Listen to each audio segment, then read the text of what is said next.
Welcome to Amateur Redneck Workshop. I'm Harold, and I've been meaning to talk about this for, I don't know, 2 months, and I keep forgetting. I guess it must not be that important to me, but I was thinking about changing the name of my channel to ARW. You know, that'd still stand for Amateur Redneck Workshop, but it'd be a shorter name. You know, AVE, when he started out, his was Arduino versus Evil, which he shortened to AVE. So you guys tell me down in the comments what you think of that idea. I mean, if you think it's totally harebrained, say so, and if you think it's a good idea, say so, and if you really don't care, say that too. Alright, so anyway, and another thing I noticed, and I don't talk about it, and I don't guess it's, you know, going to change anything, but I haven't sold a t-shirt or a coffee cup since April the 5th. That's a long time. You know, it started out real good and then it died out. What I need is about another 3,000 subscribers, and so they'll let me put a little store right down, you know, below the video there, and that might work better. I don't know, but you got to have 10,000 subscribers before they'll let you do that. And if I had 10,000 subscribers, you know, that would be like 250 more of the people that would actually view my videos. And you say, wait a minute, now you're not very good at math. You got 7,500 and 10,000 is 2,500. Well, I've been watching, and about 10% of the subscribers actually come back and view the videos. So if I want another 250 viewers, I got to get another 2,500 subscribers. Simple math, you know. So anyway, we're working on this little engraver idea, which it was on All3DP, which is a website where they got all about, you know, 3D printing, and I think that's what it is, All3DP. Yeah, I think that's it. Anyway, having watched the guy make his work, I'm hoping to be able to make mine work.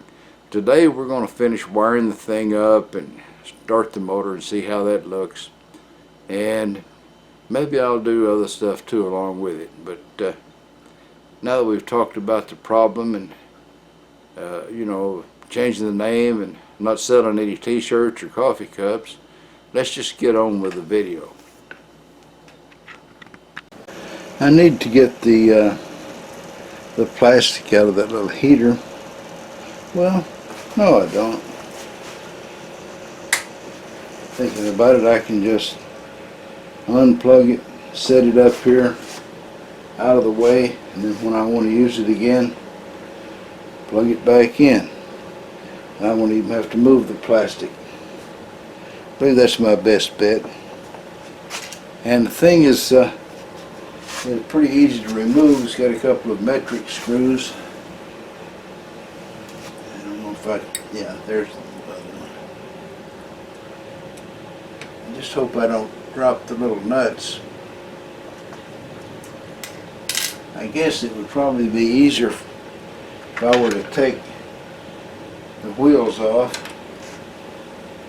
pull it out here where I can see it, and then I won't drop those I won't drop the nuts off of this thing.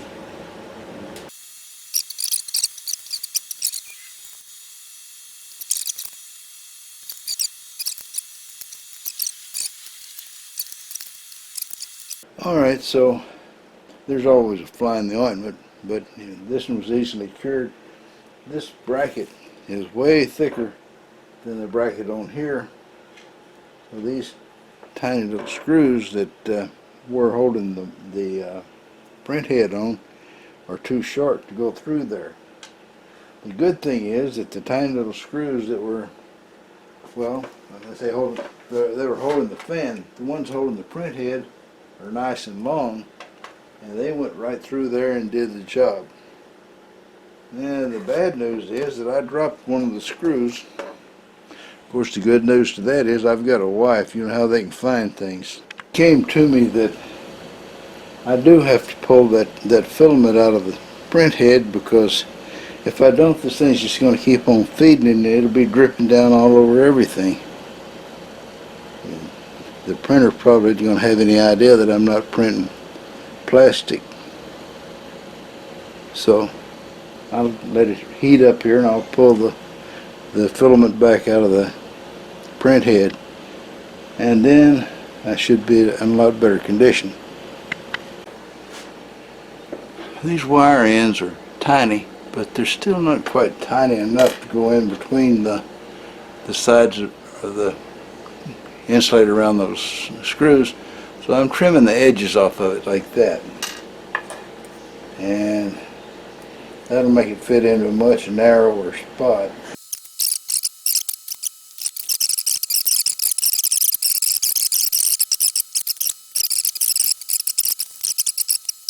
I'm onto the power supply. Alright, there's no spindle on here, so no bit to use for cutting anything. But we're just going to let it run around here for a second and see what it'll look like.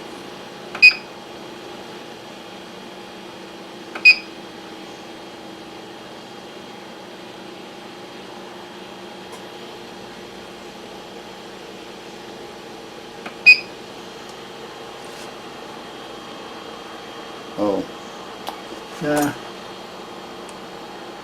we don't really, I don't think we really want to do that.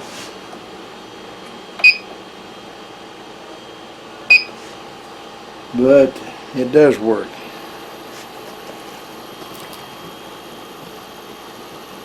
Here's your speed control. As you can hear, the motor's revving up pretty good.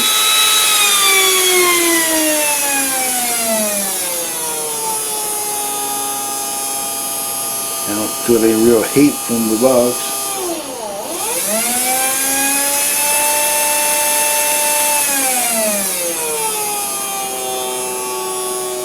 So, I'm not going to move anything around until I've got the right file in there to print or engrave. Alright, there's my logo 3D printed. And there's a problem that I didn't think about before I 3D printed it. I'm sure some of you know what it is. The fact of the matter is that this is going to be a bunch of separate pieces, not one, because I printed it out. See there? There's the border. It comes off with this one piece.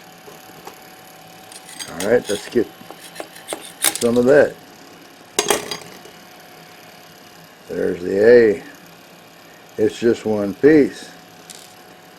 This has to be printed on a background of some kind. It's got to be on something to stick together. So this is not the answer right here. But it's one of those steps in learning how you're going to do something. I did get a lot of independent plastic letters that could be used for other things. There's that much to have learned.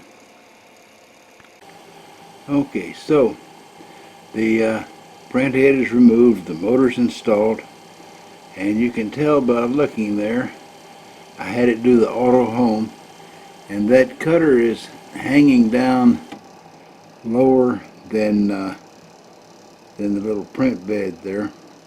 So my next step will be to move the limit switch upwards. And right now it's installed at the bottom of its travel. It can't go any further down that thing. So I can get it right back where it was when I put the print head on without any trouble. So let me lift the motor up and see if I can get it to home at a little higher level. Alright, I had forgotten to remove the part about waiting for the print head to warm up. It doesn't have to do that. So, seems like that little cutter is a bit out of balance. I may have to grind some of it off, but let's see what will happen.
Got to go back and edit that.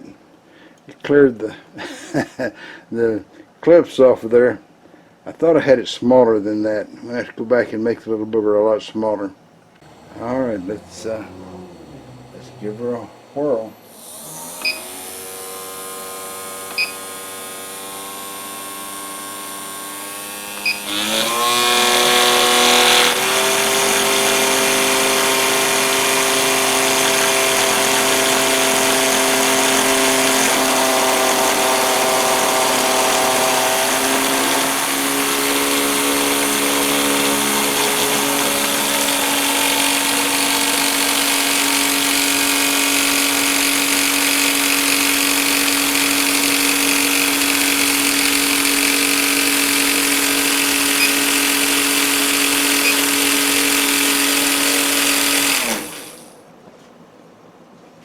Nope, I don't have it down far enough.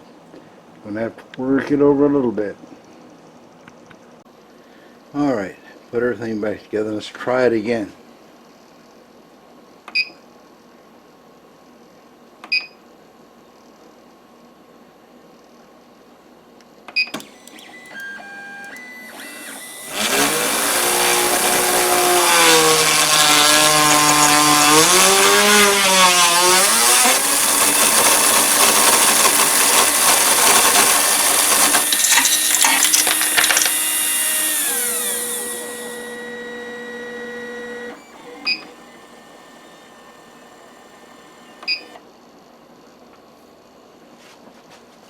Well, that was kind of spectacular. The little chuck spit right off of it.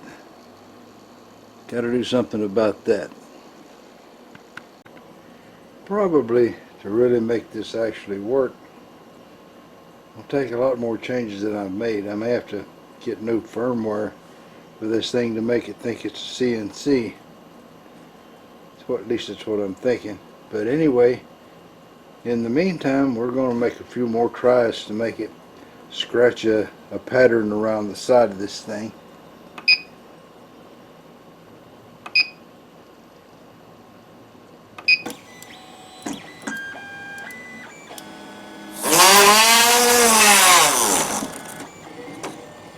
Whoops.